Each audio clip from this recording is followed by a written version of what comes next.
Everyone, remain calm. Yeah, that's how it always starts. But then later there's running and screaming. Somebody talk to me! What is happening? Welcome to Jurassic World. You're listening to the Jurassic Park Podcast.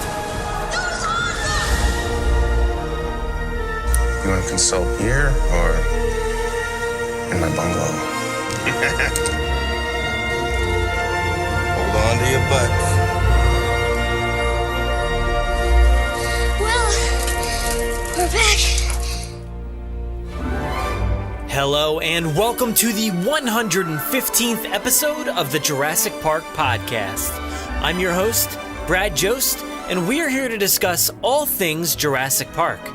In this episode, we have the 6th installment of Extinction Level Jurassic Park, which features a pretty big revelation and a big push in a new direction for the ongoing series. It's some really interesting stuff, so don't miss it. After episode 6 of Extinction Level, I'll give a quick after-show segment about that, wrapping up some of the coolest moments and some of my own thoughts on the ongoing series. Following that, we hear from community member Nathy Vader with a quick review of the brand new Jurassic World VRSE game that is currently on the market. You've probably seen and heard us talk about that item's pre-release, but now this time he'll bring us his thoughts after testing out the VR headset and gun. To round out the episode, we have another installment of Chaos Theories from our deep cover agent Travis Stevens.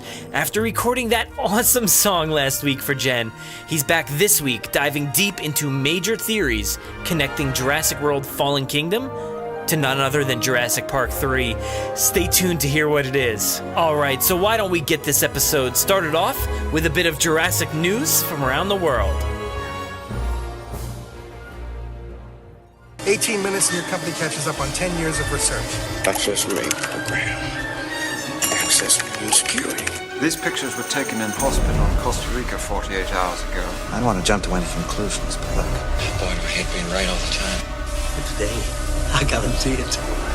So you've probably already heard the uproar from both sides of the coin that Colin Trevorrow has exited or been booted from Star Wars Episode 9. He will no longer be directing the third installment of the current trilogy. Here's a press release from StarWars.com. Lucasfilm and Colin Trevorrow have mutually chosen to part ways on Star Wars Episode 9. Colin has been a wonderful collaborator throughout the development process, but we have all come to the conclusion that our visions for the project differ. We wish Colin the best and will be sharing more information about the film soon. So whether that is the whole truth or only partly, it's sad either way for those of us who were looking forward to seeing what he could pull off with the Star Wars franchise. There's currently a lot of rumors swirling about the departure, but I've been hearing that it may be bogus claims, so don't judge too quickly on that just yet. Colin did great things resurrecting the Jurassic franchise for us fans, so honestly I hope he comes back and continues to do great work. I've linked to the press release on StarWars.com in our show notes.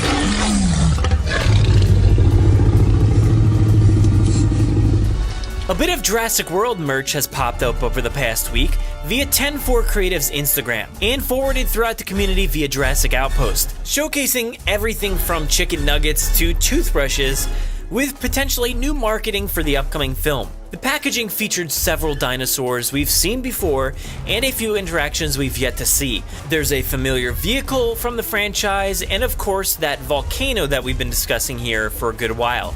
I'm being coy with the designs and features because some may not want to hear what's exactly involved. The images are currently being removed from sites due to them not being final and were never actually supposed to be released in the first place. So be careful if you do find them and you're thinking about sharing them, just a note there.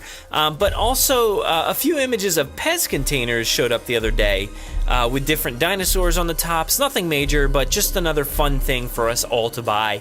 Anyway, after everything is released, I'm sure we'll all be rinsing out our mouths with Jurassic World mouthwash after eating Jurassic World chicken nuggets and, of course, Pez. Head to our show notes to find a link to more information. head to our website to find a great article written by Tom Fishenden regarding some released concept art for the upcoming game Jurassic World Evolution. Now, I won't cover the images too much here, but the 3 pictures released featured the final shot from the trailer of the Rex roaring, an overview of the park, and also a great detailed look at the Rex in the jungle. Like I said before, head to our show notes to find that link, read the article, see the pictures, and learn more about the upcoming project. Oh, there it is. There it is. And now let's dive into episode 6 of Extinction Level Jurassic Park. Previously on Extinction Level Jurassic Park. It's the little girl. The animals that bit her, they seem to be carriers of a disease. People might overreact. I fear for my animals. Henry! In the next 5 years, they'll all have gone the way of the dodo again. Mr. Hammond. John, welcome back. I'd like to continue my own research on this, but I'd need my data from outside B facility. Go to sauna. Save my animals, Henry. John Hammond died today. Ms. Ronnie Global is now the owner of International Genetics. Compi, ¿qué hacen aquí, matanceros? Jeez, Tim. Sorry. How the hell do you figure they'll let you join the Navy with nightmares like that? Episode 6. The Proposition. A little embarrassed after waking up to a nightmare in front of his roommates, Tim decided to leave for class early and left his room to walk around a bit. Rain softly ticking against the large windows on the left side of the college hallway.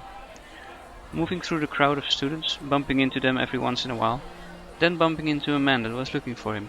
Tim didn't pick up on this over the noise of all the students and walked on. Murphy! Now that caught Tim's attention. Yes? Thinking a teacher was being harsh on him, he turned around, looking for whoever called him. Then he sees the man coming towards him and recognized him instantly. Hey, I know you. You're Mr. Masrani, right? Yes, call me Simon. Mr. Masrani was my father. Pleased to meet you. What are you doing here? Well, I came here for you, of course. Why? I want to make you a proposition. Can we go somewhere quiet to talk? Simon Masrani and Tim Murphy walk through the crowd and leave the college building to find a bench outside where it had stopped raining, away from most of the students and the noise. I don't have too much time, but go on. I hear you aspire to join the Navy, but have some issue with anxiety from previous experiences. Who told you? Never mind that. Nothing to be ashamed of. I could use your help on Isla Sorna. Oh no, no way. I'm all too happy that part of my grandfather's legacy was not part of his inheritance. Please, hear me out. We have secured a part of the island, a former on-site worker village. They have put a wall around it to keep the animals out, so that they can do the research there. Dr. Wu has been in charge there for past few years. Your grandfather knew about this, and I'm sure he had wanted his family to be part of it. But why me? I'm no scientist. I need someone I can trust on the team that's overseeing the island security. You being Hammond's grandson, I know they would respect my wish in this. Call it investor security, having Hammond's family involved. You can handle a gun, right? Yes, I practice with my father at the gun range sometimes. I thought so. I want to know if I can trust my team. No hidden agendas. Plus, it would be a good experience for you to put on your application for the Navy. Lastly, I think it is the only way to overcome your fear. Seeing the creature for the animals they are, not the monster you remember. You know I barely got away with my life. Over the time we all make things bigger in our mind. Tim gets up to get his class. You don't know, I'm sorry but I've got to go. Please Tim, let us help each other out. Here's my card. Call me if you change your mind. It will be for the weekend only. You won't miss a class. Think about it. He takes the card, looks at it, looks at Simon. Okay, I'll think about it, but I can't promise anything. I understand. But remember, if you want to conquer fear, don't sit home and think about it. Go out and get busy. With one last look at Masrani, Tim turns and walks away. A few days later, Simon Masrani sits in a comfortable lounge chair, waiting in a first-class waiting room of a New York airport. Through the window, airplanes can be seen taking off into an orange evening sky. A few other rich businessmen are sitting spread out in the room, some in silent conversation. Masrani, drinking a glass of Prosecco and reading a newspaper, now looks at his watch, checking time. He folds his newspaper to one side, ready to put it away, when he spots an uneasy-looking Tim at the entrance of the room, a small suitcase at his side. Signaling Tim, lifting the folded newspaper high in the air, Masrani gets up. Tim spots him and comes his way. Leaving the remaining Prosecco in his glass without a second thought, Masrani walks over to Tim and shakes his hand firmly, engulfing it in both his hands. Timothy, I'm so glad you decided to join us. Trust me, this experience will help you conquer your fears. Tim nods, uncertain. Come on, follow me. My jet will take us to Costa Rica. From there, a helicopter will take us to Isla Sorna. Together they leave the waiting room to get their flight.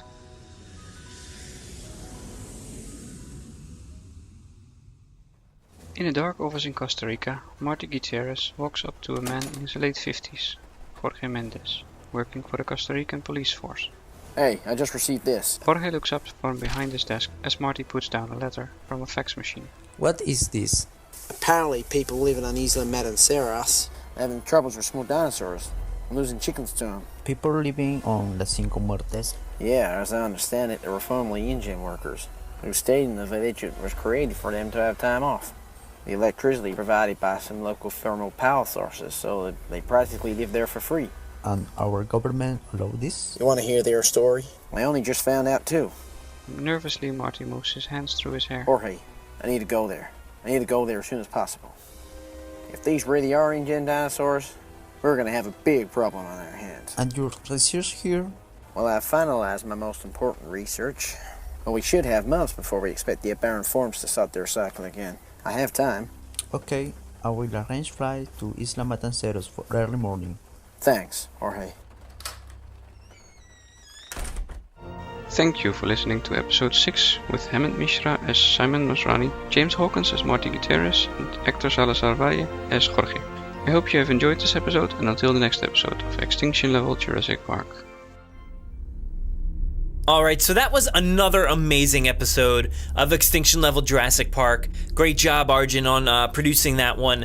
We learned a lot in this one about the fates of, I guess, Tim and the mystery guy that we almost heard about last episode, but we find out that Tim meets Simon Masrani at Tim's college, and Tim seems to know who he is already. I guess we learned that Tim did want to join the Navy. That's an interesting revelation because, Tim was a kid, right, in Jurassic Park and shortly in The Lost World. So we don't really picture him as a tough guy or a man of any sort because he was a kid. So finding out that he wanted to join the Navy is a big revelation, and he was denied. I guess he has PTSD. Causing issues with anxiety because of those bad dreams that we heard about before. He's having these dreams about the experiences he had from the first movie with the dinosaurs, with the T-Rex, with the raptors, all that stuff. So I guess he's having this traumatic syndrome here from all these experiences, which is causing him to be denied from the Navy. But we also learn after they encounter Masrani and Tim together, we learned that Dr. Wu has been at a worker village on Sorna with these walls to keep the dinosaurs out. I guess they secured a site on Sorna, which is cool. A worker village. So I wonder, this is after The Lost World. So is it the worker village that we saw from the movie? That's an interesting point. Maybe it is. Maybe not. It might not be at all, but I'm sure there was a few facilities on Sorna that we didn't actually see. We've seen 2 so far, I believe, right? So we saw the one in The Lost World, and we saw the one in Jurassic Park 3. Maybe there's more, or maybe it's one of those 2. I guess it wouldn't be the one from Jurassic Park 3. I'm kind of working through this in my head right now.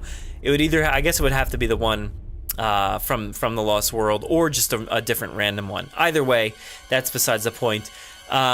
So Simon Masrani's real point here is he wants Tim to join, I guess, a security team on Sorna. And he wants him to use that experience. I guess it's kind of his way to get him to do it. He says, use this experience as a stepping stone for the Navy. Maybe if you do this, you'll actually have some experience, and the Navy will be like, oh, that's a good point on your resume here. Let me maybe accept you and bring you on board.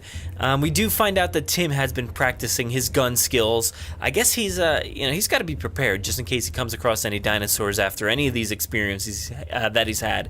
But the Masrani that we see here seems to be the same heartfelt, compassionate guy as he seemed in Jurassic World. We learned not a ton from him in Jurassic World, but we do feel like he's a very nice guy. He wants to know about the dinosaurs and how everything's doing. He doesn't seem too much about the business at times. Other times he definitely does, but he seems like a very heartfelt kind of guy, and I get that here in this story.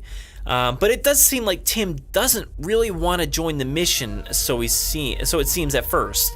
But later on, Masrani is at the airport and Tim shows up. And I guess they're going to travel to Isla Sorna via Costa Rica at some point. But then to wrap up that episode 6 there, Gutierrez, one of the characters we've heard many times before. I guess he's on Costa Rica, I believe. He mentions, I forget who he was talking to, but he was talking to somebody about workers in that village losing chickens, I guess to dinosaurs, on one of those islands on the 5 Deaths. And we kind of got a glimpse of that before. So what does that mean? I guess it means dinosaurs are escaping somehow the 2 islands that we know they've been on, and they're going on to other islands from the 5 Deaths, which is a very curious thing, and who knows what's happening there. But I'm very interested to find out. And it's Gutierrez mentions it's going to be a big problem if these dinosaurs are making their way to other islands. So yeah, I think that was a pretty interesting episode there. We learned a lot, and we got an introduction of Masrani, which was really cool. And just to find out that these 2 characters have interacted now. Obviously, like we keep talking about, this is not canon, but it's a fun story to contemplate and think about. What if this happened? What if Tim actually knew Masrani? Maybe when you watch Jurassic World, you think about this story and you're like, wow, that's an interesting point. Maybe they did know each other, or you just have this little bit of backstory that you could use as canon if you wanted to. Alright, so that about wraps it up, and stay tuned. In a few weeks, we'll have episode 7 of Extinction Level Jurassic Park. Alright, I'm sure you're all really interested to hear how that Jurassic World VR headset turned out, so let's take a listen to Nathy Vader's review. Hey, Jurassic Park Podcast, it's me, Nathy Vader. I have purchased a Jurassic World VRSE headset, and also I have downloaded the game to go with it, and I have just played the game. So starting with the headset, the packaging is lovely. The headset itself with the moulding on the front with the Jurassic World logo is a very nice touch. The wand, also known in the game as the stun gun that's provided, is very good in the hand. Almost like a Wii remote that's then built into this stun gun thing.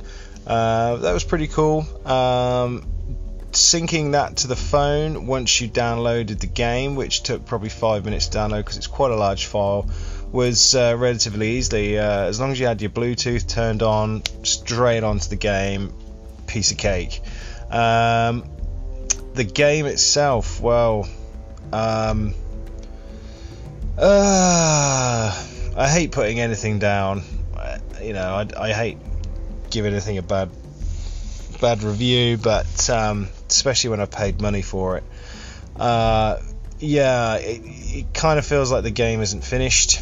When I say finished, as in, is it polishing is the word, or rendering? So the game is there. I mean, it kind of looks like something from a PlayStation game, first generation, from like the 1990s. It's it's very pixelated. It's not very detailed. The only thing so far that I've seen that is Jurassic World in terms of landmarks or logos is the actual gates that you see in the home screen. But there's no cinematic or some kind of intro video that sort of pulls you into this world. It sort of just drops you straight into the menu screen, and then you get started. When you get started, it's a brief tutorial inside a lab, which looks kind of familiar to maybe Jurassic World, but not really, which you get introduced to some compies. The compies looked quite big compared to how they did in the film, so that was kind of weird. The noises as well, it's strange, but they don't seem to have the noises for the dinosaurs. You want that sort of familiarity to sort of keep you interested, and I was let down by the fact that I didn't hear anything from those, and the velociraptors as well. There was none of the typical screeching or anything. Also, there was a survival mode. In the survival mode, you basically take on waves of dinosaurs, starting with compies, then raptors and compies, and then it's pteranodons, compies and raptors all at the same time. The only problem with that is the directional throw from the stun gun is sometimes hit and miss. It doesn't seem to always keep calibrated with the headset, so you might be pointing straight ahead, but it actually turns out it's going far left, and you end up having to turn your arm quite far over to the other side of your body to even get it straight so you can see the wand. The wand itself is quite cool. It does appear on the screen, so it looks like you're holding it, and it gives you a little readout on the screen showing you your health bar and the amount of ammo you've got left and how you need to, when you need to reload. But other than that, I think unless it has an update, if it has an update, that'd be great. Maybe then they could do an updated version of the game and they'll have better, just like a better look to it perhaps. But first impressions, not impressed, I've got to say. And I hate saying that about anything that I buy, especially when it's a lot of money. If it doesn't show any signs of getting any better, I'm probably going to have to just take this thing back. So yeah, that was a brief summary. I hope that wasn't too long. I mean, it's probably 4 minutes something. Sorry. Anyway, I hope you're all good, and I'll catch you later. Peace.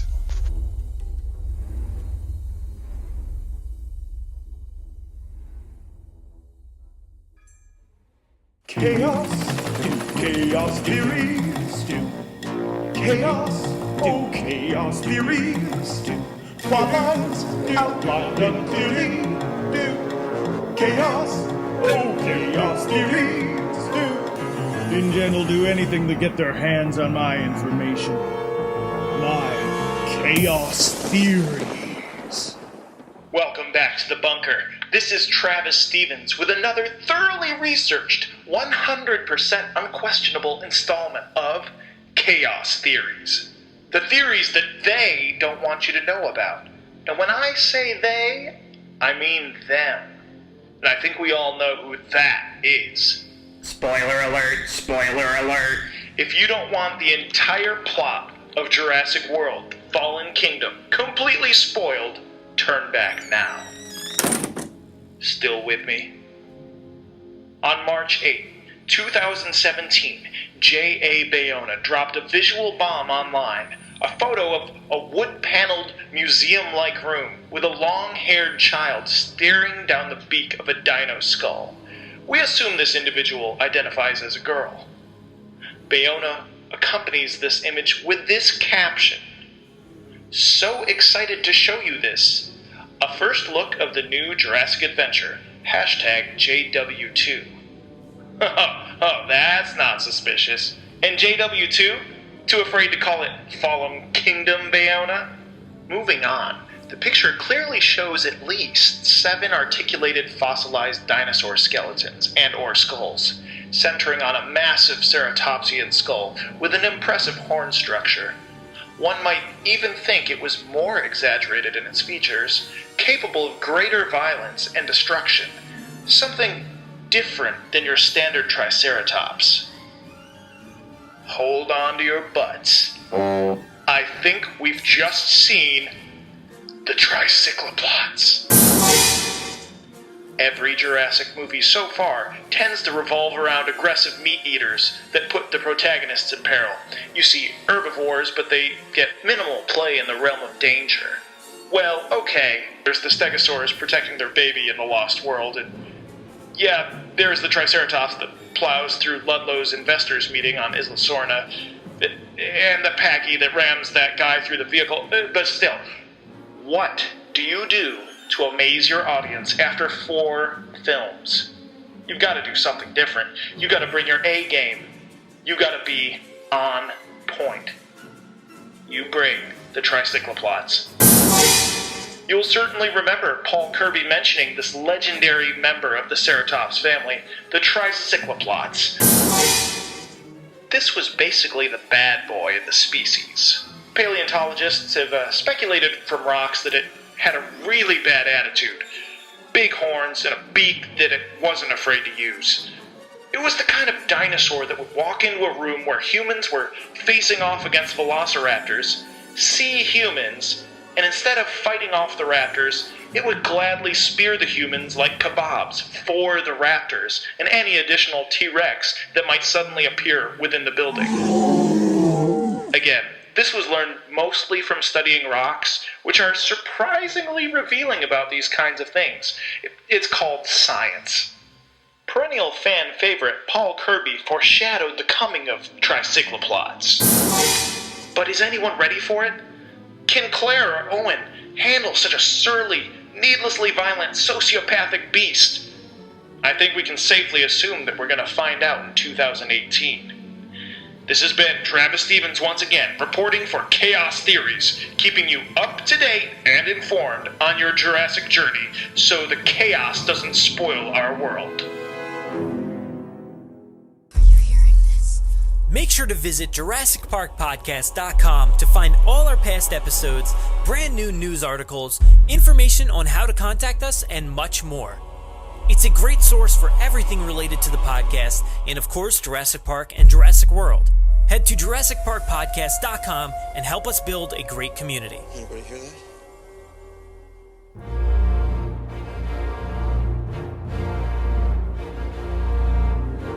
Thanks for listening to the 115th episode of the Jurassic Park Podcast. Of course, a big thanks to Arjun for the audio this week. And like I said before, there's been some interesting developments this week connecting even more dots between Jurassic Park and Jurassic World. It's great to have Masrani part of this world and see him interact with characters of the past. Let's also thank our friend Nathy Vader for sending in that Jurassic World VRSE review. Unfortunately, it didn't seem like a good investment, sorry dude. But hopefully we can get an update for that game in the future. Go follow him at Nathy Vader 29 on Twitter and Nathy Vader 1985 on Instagram. And lastly today, thank you to Travis for tracking down one seriously interesting lead. As Arjun has been connecting the dots between Jurassic Park and Jurassic World, Travis has revealed the biggest secret connecting Jurassic Park 3 and Jurassic World Fallen Kingdom. Now we know the truth. If you want to interact with us, we do most of our work over on Twitter at Jurassic Park Pod. We're also on Facebook at facebook.com/Jurassic Park Podcast, and our Instagram handle is at Jurassic Park Podcast. You can listen to us via iTunes, Google Play, Podomatic, YouTube, our website, or wherever else podcasts are found. So make sure to subscribe to automatically get new episodes every week. If you haven't already, please give us a 5-star review on iTunes or a great review wherever you listen to the podcast. It will seriously help out our rankings and make it so much easier for fans like you to find us. Don't forget to check out JurassicParkPodcast.com for all the links you heard here today. If you want to get a hold of us, you can email us with any news stories,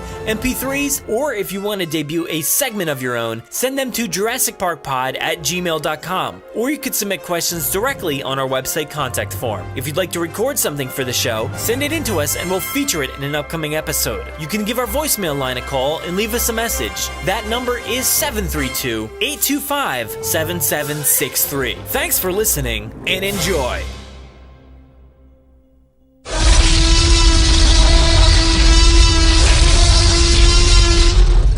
"5 minutes. Drop what you're doing and leave now."